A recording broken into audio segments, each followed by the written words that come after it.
இங்கே கூடியிருக்கும் சொந்த பந்தங்கள் அனைவருக்கும் வணக்கம். இந்த திருமண விழாவை சிறப்பித்துக் கொண்டிருக்கும் உற்றார் உறவினர்கள் அனைவருக்கும் எனது மனமார்ந்த நன்றியை தெரிவித்துக் கொள்கிறேன்.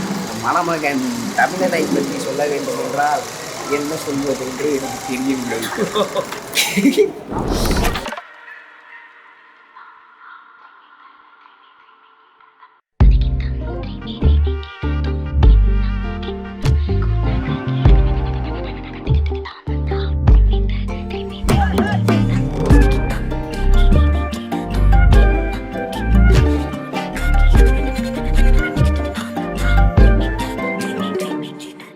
எண்ணமே ஏன் உன்னால உள்ள பூந்தது தன்னால கண்ணமே என் கண்ணால வெந்து செவந்து புண்ணாக ஏதோ நானும் ஒளர கொஞ்சம் காதல் வளர உள்ள வெக்கம் வளர